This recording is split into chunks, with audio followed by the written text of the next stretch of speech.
Lembaga Survei Indonesia atau LSI merilis hasil survei sementara elektabilitas calon gubernur dan calon wakil gubernur Jakarta. Hasilnya, nama Ridwan Kamil Suswono paling banyak dipilih di Jakarta.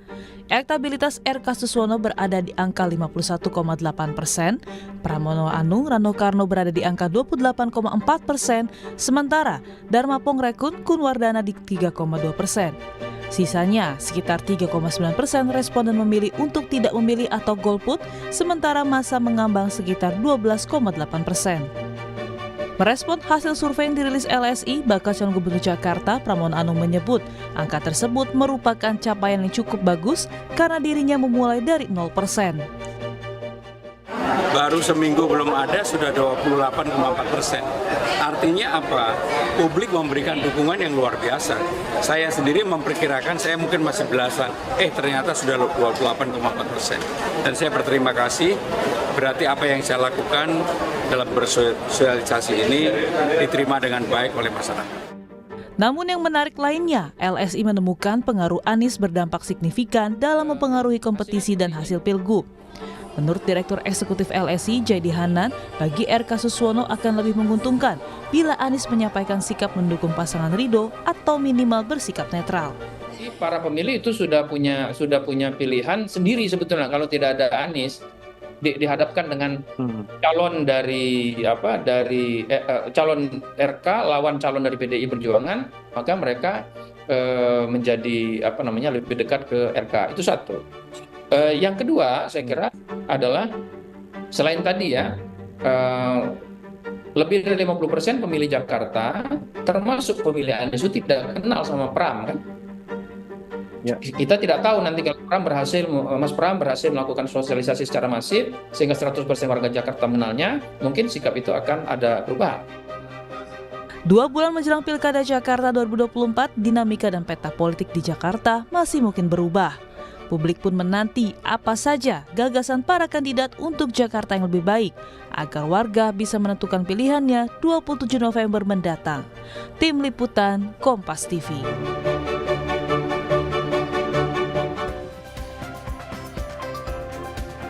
Elektabilitas bakal pasangan calon gubernur dan wakil gubernur Jakarta R.K. Suswono menempati posisi teratas berdasarkan hasil survei Lembaga Survei Indonesia atau LSI. Kendati demikian, ada waktu 2 bulan untuk para kandidat lainnya mendongkrak elektabilitas, yakni dengan program yang ditawarkan atau mencari dukungan lewat nama sejumlah tokoh seperti Anies Baswedan atau Ahok.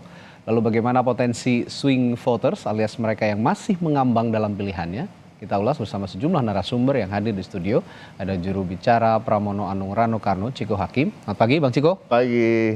Dan juga melalui sambungan virtual ada juru bicara Ridwan Kamil Suswono, M. Holid, juru bicara Dharma Pongrekun Kunwardana Fernando Silalahi, dan Direktur Eksekutif Lembaga Survei Indonesia LSI Jayadi Hanan. Selamat pagi Bapak-Bapak. Assalamualaikum. Waalaikumsalam warahmatullahi. Ya, ini kita tanya yang punya survei dulu, Pak Jayadi. Faktor apa saja yang membuat R.K. Suswono teratas ini bisa dijabarkan? Pertama, yang membuat mereka sementara yang teratas adalah tingkat pengenalan kepada RK paling tinggi, lebih tinggi dibanding Mas Pram ya. Ya. Sudah mencapai 93%-an.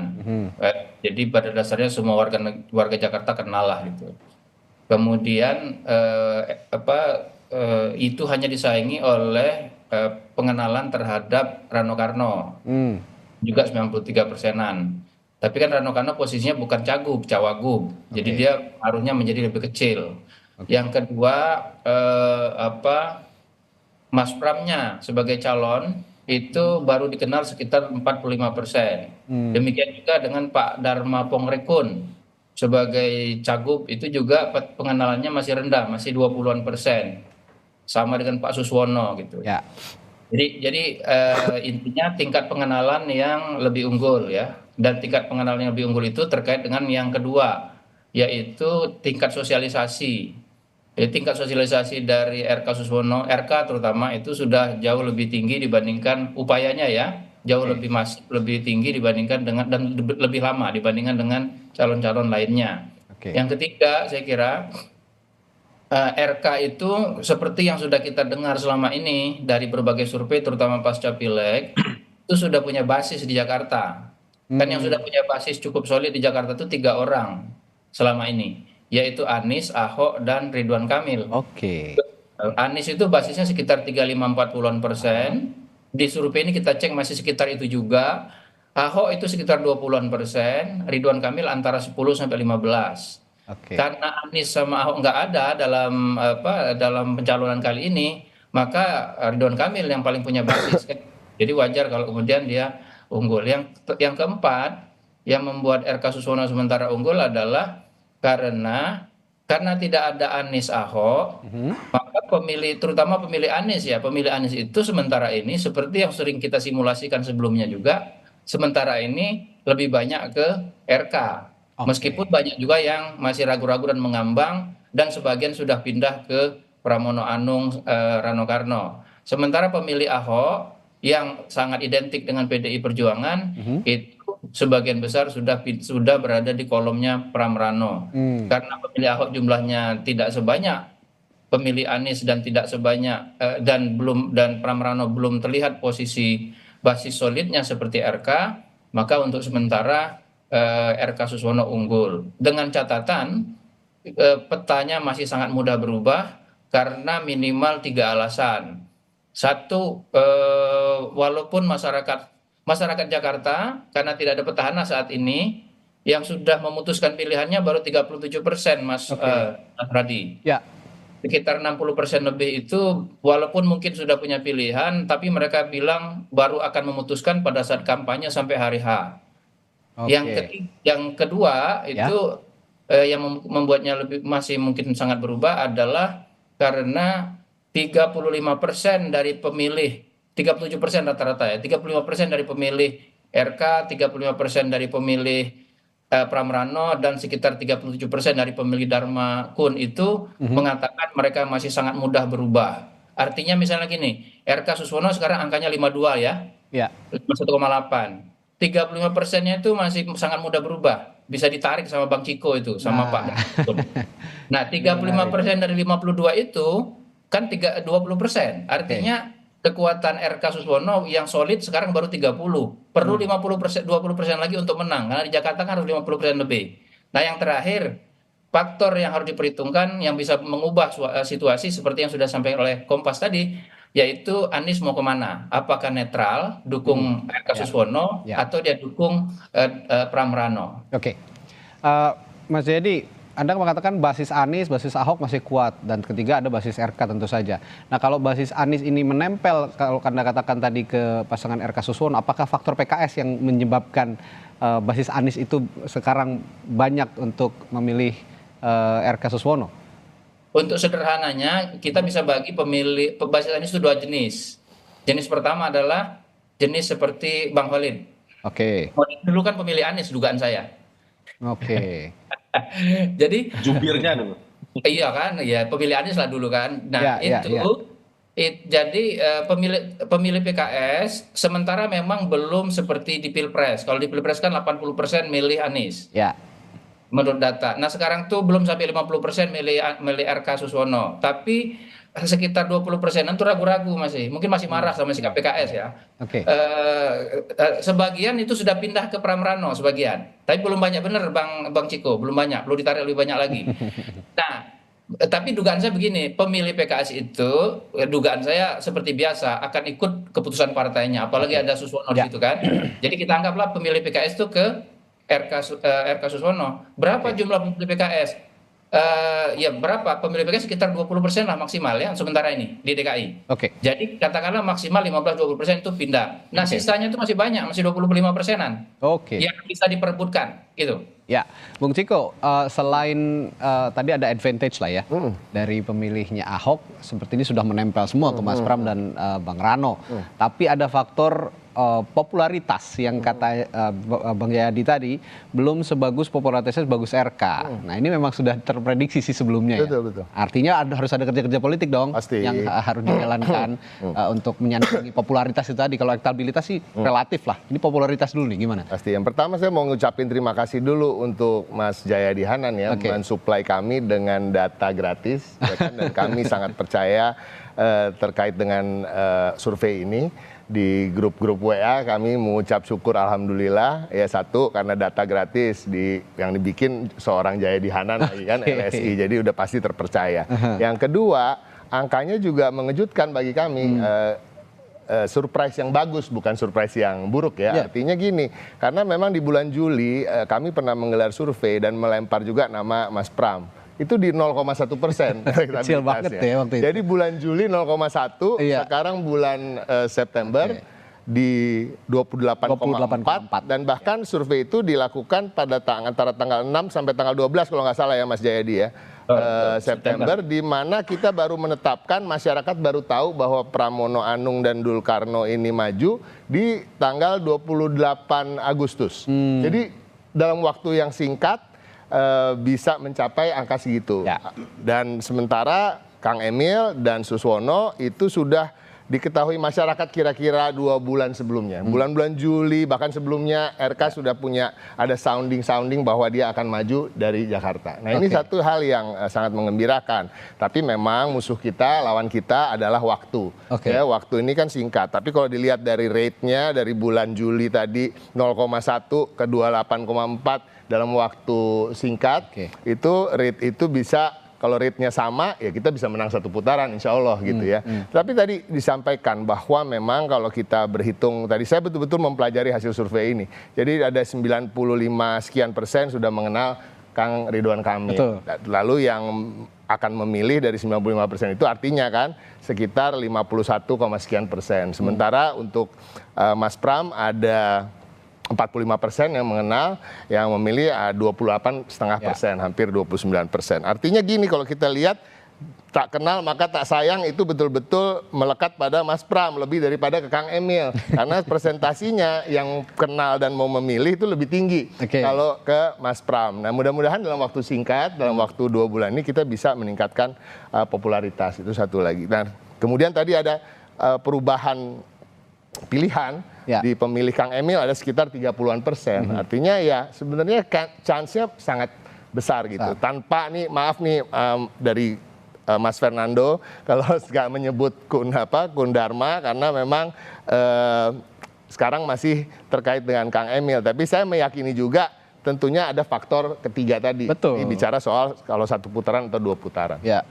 Nah, tadi kalau ditanya gimana caranya, tentu nggak ada cara lain. Kalau kita kampanye, cara yang paling efektif adalah turun ke masyarakat langsung. Dan ini dilakukan terus oleh Mas Pram dan Bang Dul. Nah, itu juga yang mencerminkan hasil survei begitu lumayan tinggi, di mana kita baru mendaftar, baru menetapkan calon di tanggal 28, kemudian tanggal 6 sampai 12 digelar survei, angkanya sudah 28,4%. Jadi buat kami ini suatu hal yang baik, dan cara yang terbaik untuk meningkatkan popularitas, kemudian elektabilitas, itu turun ke jalan, turun ke masyarakat, turun ke CFD salah satunya, walaupun itu cuma seminggu sekali ya. Tapi kita lihat itu efektif dan belanja masalah, menyerap aspirasi. Jadi bukan hanya mengenalkan diri tentunya, dan berharap juga masyarakat suka dengan setelah mengenal gitu. Dengan cara apa? Dengan cara tentunya berusaha mendengar, memberikan solusi-solusi, dan itu dilakukan setiap harinya oleh kedua pasangan calon ini, Mas Pram dan Bang Dul, dari mulai jam 6 pagi as early as that sampai jam 10, 11, 12 malam.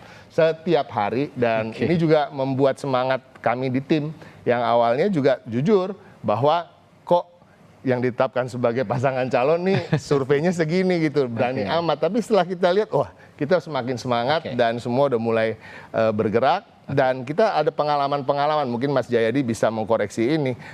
Pak Jokowi dan Ahok ketika pertama kali maju, survei awalnya 12%. Ganjar Pranowo ketika maju di Jawa Tengah, yang kemudian dia menang di Pilgub, itu awal surveinya 8%.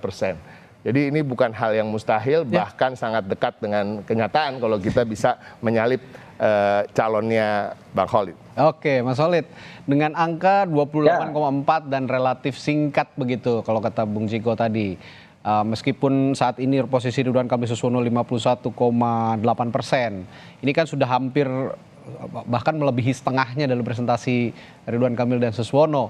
Anda menganggap ini sebuah sebuah ancaman serius untuk elektabilitas pasangan yang Anda usung, Mas Khalid? Ya, Survei itu salah satu cara untuk menangkap apa aspirasi warga Jakarta. Dan kami bersyukur itu adalah salah satu cerminan dari suara dari warga Jakarta. Ya. Dengan angka yang disampaikan oleh Mas Jayadi tadi, ini menjadi modal besar buat kami pasangan RK Suswono atau Ridho untuk meningkatkan elektabilitas ke depannya. Ya. Angka 51% itu tentu kami sangat berterima kasih dan kami tidak akan berpuas diri.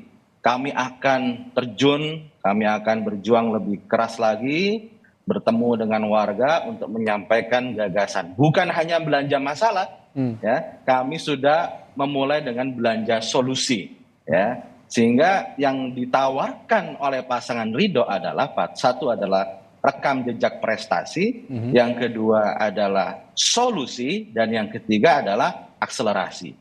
Dan inilah yang ingin kita komunikasikan kepada warga Jakarta. Tadi bicara tentang bagaimana dengan dukungan Mas Anies, ya. Kita tentu PKS misal dan Gerindra dulu, Gerindra dan PKS itu mengusung Mas Anies sebagai Gubernur DKI Jakarta tahun 2017.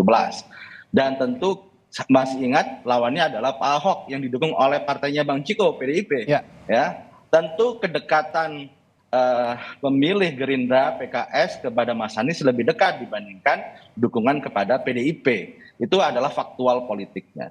Dan di Pilpres kemarin, Mas Anies didukung oleh PKS, Nasdem, dan PKB. Dan alhamdulillah PKS, Nasdem, dan PKB yang berjuang keras bersama Mas Anies di Pilpres kemarin, kita bersama kembali mendukung RK Suswono. Dan saat itu PDIP mendukung Ganjar. Artinya secara psikologis, secara historis dan sosiologis, maka sebenarnya pemilih Mas Anies sangat dekat dengan PKS, dengan Nasdem, dan juga dengan PKB. Dan kebersamaan ini akan kita teruskan.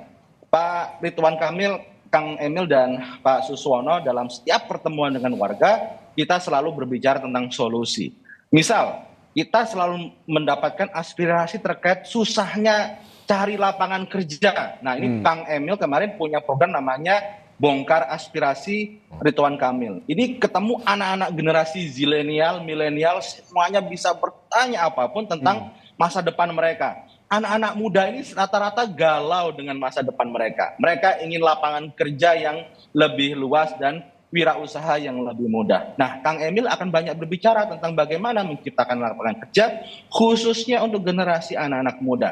Mereka ini, generasi muda ini harus mendapatkan jaminan masa depan yang cerah. Oleh karena itu, salah satu sektor yang paling penting untuk dibuka lapangan kerja adalah sektor ekonomi kreatif yang sangat dekat dengan anak-anak muda. Apalagi, satu contoh lagi adalah terkait program bagaimana pengentasan masalah kemacetan. Pak Anies dengan sangat bagus sekali programnya dengan membuat Jaklingko. Tentu Jaklingko ini akan kita teruskan dan kita akselerasi. Dengan cara apa? Kita rambah rute dan armadanya dan kita integrasikan. Tambahan dari Kang Emil dan Ridwan Suswono adalah dengan mengintegrasikan dengan hunian vertikal yang terintegrasi. Sehingga dua pendekatan, ya, bagaimana Jaklingko dan juga hunian vertikal. Plus Transjakarta akan diperluas ke kota-kota satelit, ya, Depok, Bogor, sehingga orang-orang yang bekerja ke Jakarta itu menggunakan transportasi publik, sehingga akan mengurangi kemacetan. Nah, disinilah ketika kita datang ke masyarakat, kita membawa solusi. Nah, pemilih Jakarta bukan hanya pemilih yang ada kedekatan, tapi juga mereka berharap pemimpinnya punya prestasi, pemimpinnya punya solusi buat masalah mereka.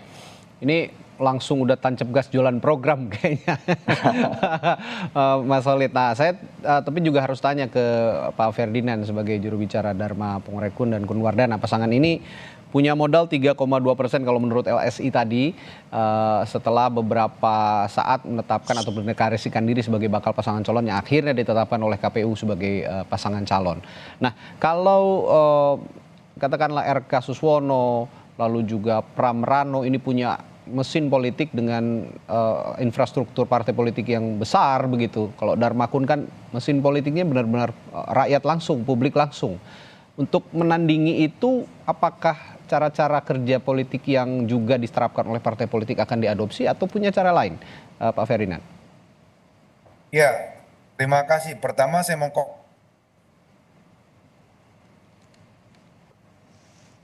Iya, sepertinya. koreksi. Ya, Saya bukan baik. Ferdinand, saya Fernando. Yang kedua, pertama saya mau koreksi, saya bukan Ferdinand, tapi Fernando. Saya dengan Fernando Silalahi. Baik.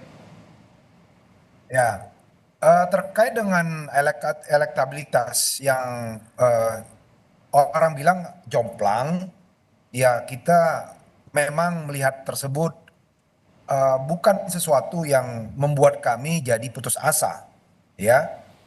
Elektabilitas itu bisa seperti yang diusung sama Bang Muhammad Khalid, tim Kim Plus, dikarenakan mereka didukung oleh banyak partai.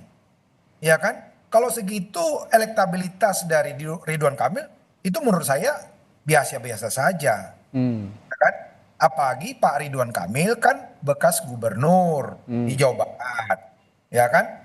Elektabilitas itu bisa naik kan karena ada popularitasnya. Oke.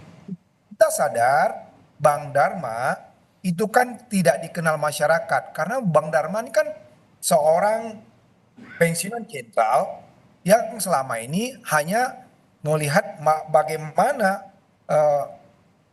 menjaga keamanan di Republik ini selaku seorang pensiunan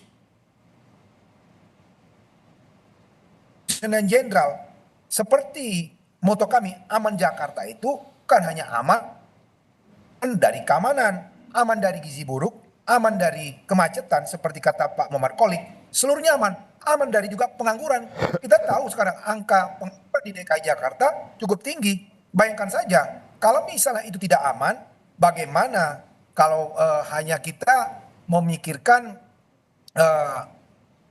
elektabilitas dan popularitas. Menurut saya, kalaupun pasangan yang kami usung cuma 3,2%, itu bukan sesuatu yang menurut kami ya membuat kami tidak percaya diri. Toh belum dimulai kampanye kan begitu.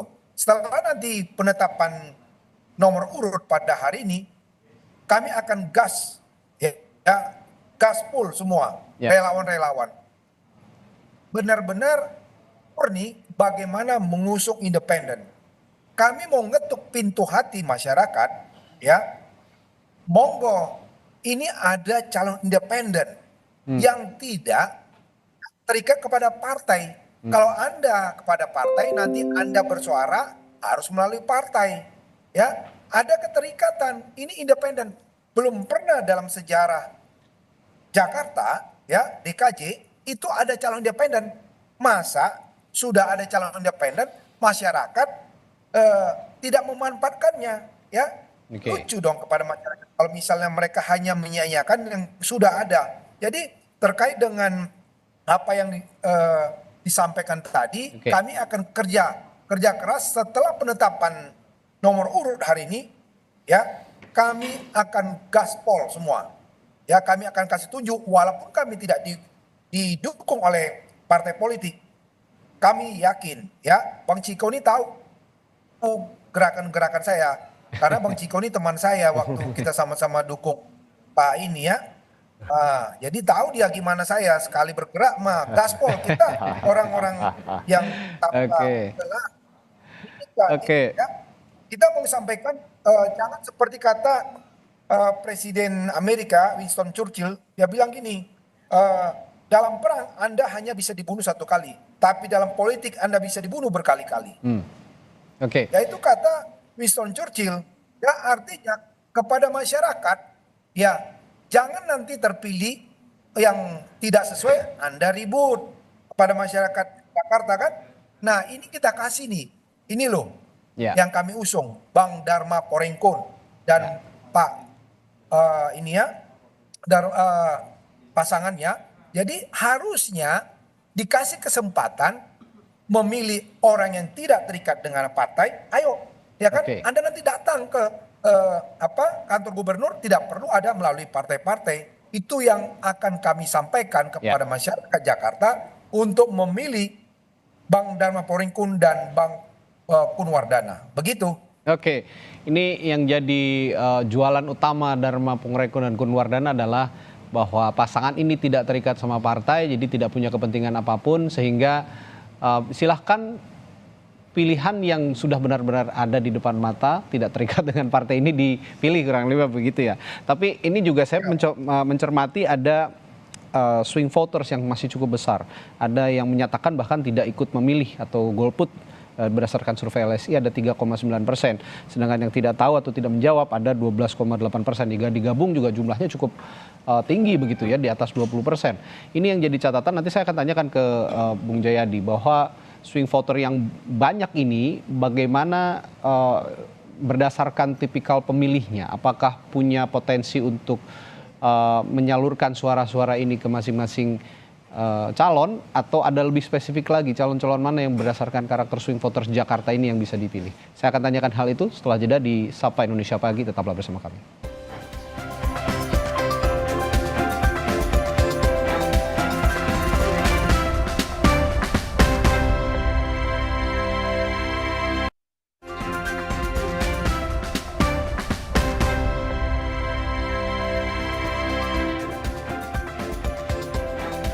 Swing voters atau pemilih mengambang berdasarkan survei LSI untuk Pilkada Jakarta ini masih cukup tinggi, masih di atas 20%, baik yang menyatakan diri tidak memilih atau golput, atau yang menyatakan diri belum menjawab atau tidak tahu begitu.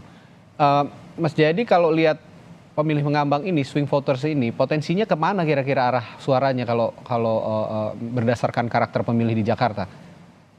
Ya, kalau kita breakdown, kita cek lebih jauh ya secara rinci, itu yang menyatakan golput itu kan 3,9% ya, 4% lah kita anggap, yang menyatakan tidak tahu tidak jawab sekitar 13%. Kita anggaplah itu mengambang atau belum punya pilihan, artinya di total 17%. Nah kalau dihitung lebih jauh, saya hitung lebih jauh itu, lebih dari 10%-nya itu adalah masa Anies, pemilih Anies. Oke. Ya, jadi dari sekitar 17% itu hampir 11% adalah masa pemilih Anies. Artinya sebagian besar yang golput dan mengambang itu basis masa Anies. Nah, apa itu artinya? Itu artinya masih bisa mungkin mereka masih kecewa atau apa ya, artinya tergantung nanti sosialisasi ke depan.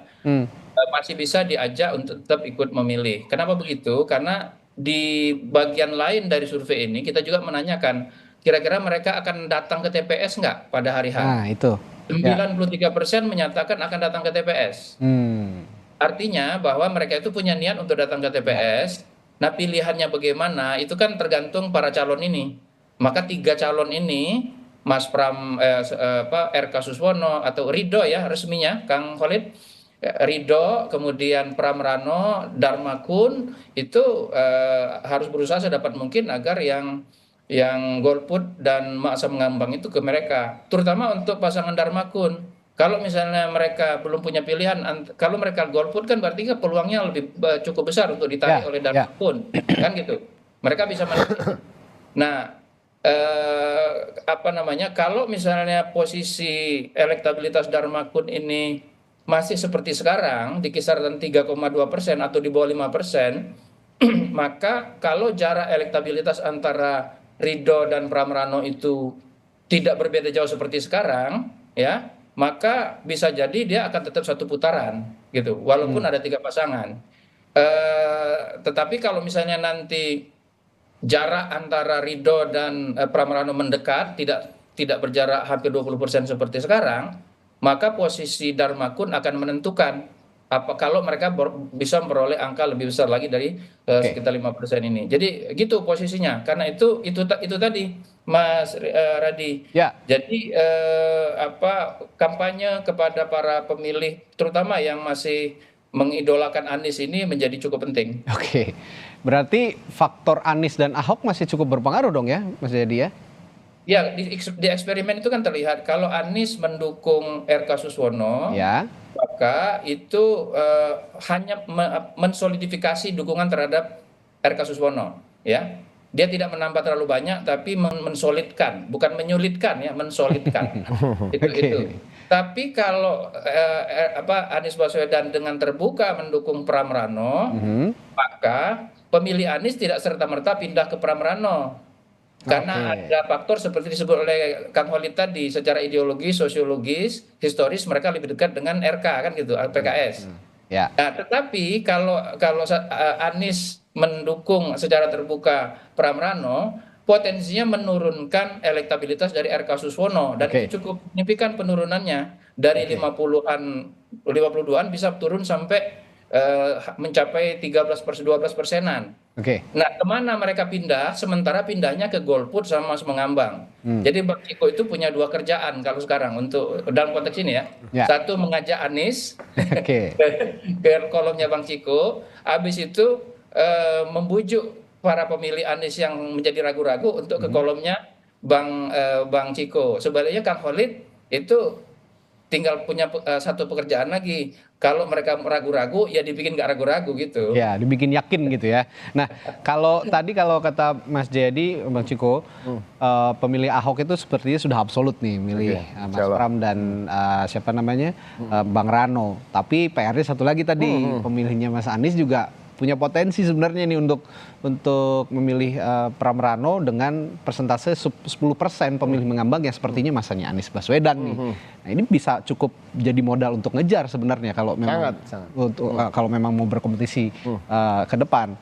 Gimana ya, sejauh ini untuk ngejarnya? Jadi saya melihatnya itu suatu berkah ya, artinya ada yang bisa kita kerjakan dan jelas, targetnya jelas. Kan masalahnya menjadi masalah kalau tadi Mas Jayadi tiba-tiba bilang udah nggak ada cara lagi untuk Mas Pram dan Bang Dul. Jadi artinya gini, ini kan teori yang umum bahwa kalau kita berada di bawah artinya there's nowhere to go but up, nggak ada jalan lagi untuk pergi kecuali ke atas. Kalau kita udah mentok di atas, let's say dengan popularitas 95% ya calonnya Mas Khalid ini kan artinya agak sulit lagi, udah mentok gitu. Nah sekarang tinggal gimana caranya untuk disukai kan gitu. Nah, tapi kalau kita lihat artinya tadi semua yang disampaikan oleh Mas Jayadi Hanan itu memang sedang kita kerjakan.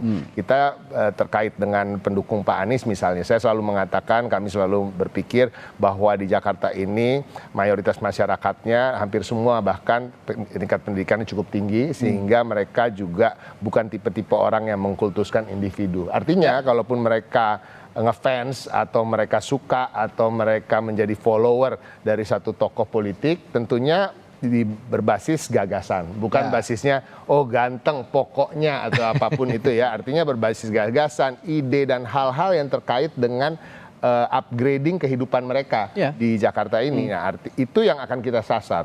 Kami terus mengupayakan komunikasi dengan teman-teman, dengan warga Jakarta yang memang merasa kehilangan Mas Anies karena merasa akan kehilangan program-program yang pernah dibuat oleh Mas Anies.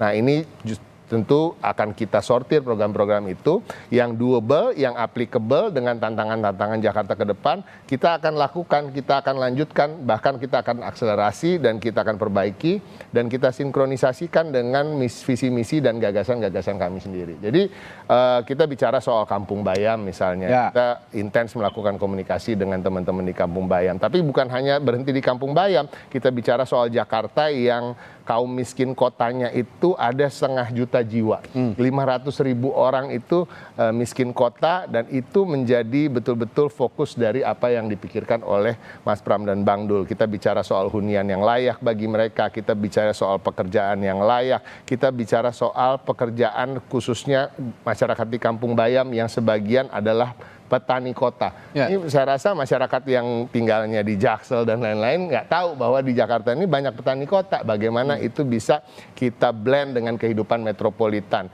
Tempat tinggalnya tidak boleh jauh dari tempat kerjanya dan lain-lain. Ini betul-betul dipikirkan, bahkan Mas Pram kemarin menjamin masalah Kampung Bayam akan selesai dalam waktu 1 bulan apabila dia yang memimpin Jakarta. Tapi tidak berhenti di situ, kita bicara juga selain lapangan pekerjaan, kita juga bicara tentang bagaimana anak-anak ini bisa hidup bahagia, selain juga tentunya sekolah gratis ya, dengan KJP yang dilanjutkan, KJP yang dibikin plus-plus. Salah satu plus-plusnya adalah pemegang KJP, Mas Pram jamin akan diberikan fasilitas masuk taman-taman rekreasi yang selama ini mereka kurang mampu untuk bisa pergi sering ke sana. Seperti apa? Seperti Ancol, Taman Mini, dan lain-lain.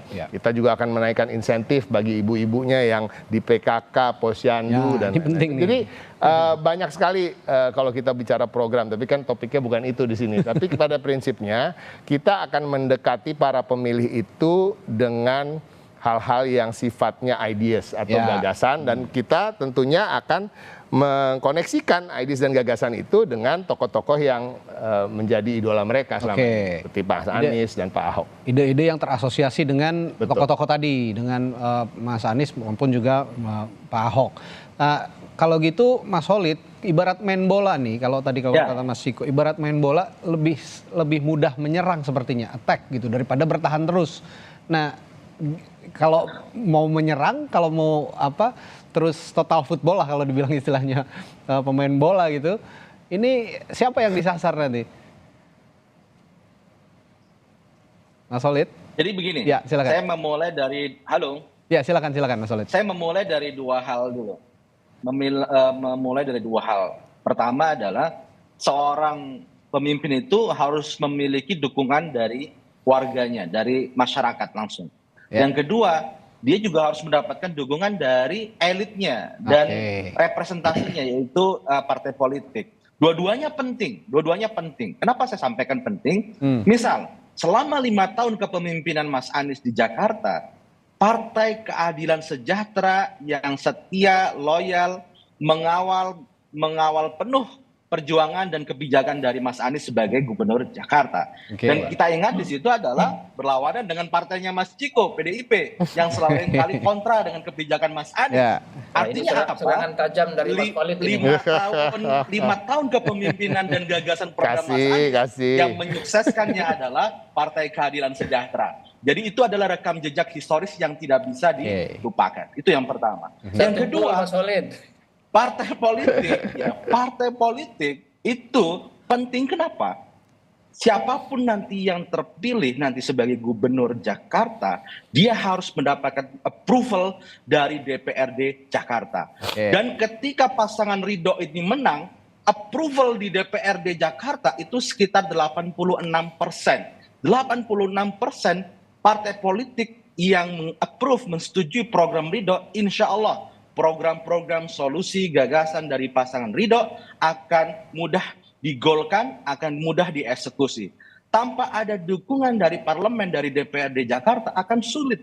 Sehingga inilah pentingnya dukungan langsung dari masyarakat bawah, dari masyarakat, dan dukungan dari siapa? Partai politik yang menyetujui anggaran program dari seorang pemimpin yang memimpin Jakarta ke depan. Dua-duanya insya Allah pasangan Ridho memenuhinya. Dukungan dari elit dan dukungan dari masyarakat. Ini gempurannya katanya dari partai politik dan dari massa dan juga dukungan elit nih kayaknya. Tapi itu kan sorry kalau boleh ditimpalin sedikit aja lah. Yang terakhir gitu. Itu artinya Bang Holid ini harus berhati-hati juga menyampaikan, karena masyarakat itu salah satu yang mereka tidak suka dan nanti akan memilih calon yang bukan dari partai ini, nanti malah jadi Darmakun yang dapat. Artinya partai politik ini kok menyandra-nyandra kebijakan. Jangan kalau Mas Pram yang jadi dan kebijakannya bagus, masa juga nggak disetujui, kan nggak juga. Kami meyakini siapapun itu yang ada di parlemen, di DPRD, tentunya akan berpikir jernih ketika gagasan-gagasan yang baik bukan akan ditolak hanya karena semata-mata bukan yang dipilih kemarin. Nah, saya pertanyaan berikutnya ke Pak Fernando kalau gitu. Pak Fernando, ini kan punya punya masa yang mengambang yang cukup besar nih dari sosok Anies Baswedan dan juga Ahok. Kalau Ahok tadi secara absolut kemungkinan besar menempel ke Pram Rano, tapi masanya masanya Anies ini masih besar sekali. Anda akan garap juga masa ini atau Anda percaya diri dengan masa yang sudah punya keyakinan untuk memilih Dharma Pongrekun dan Kunwardana?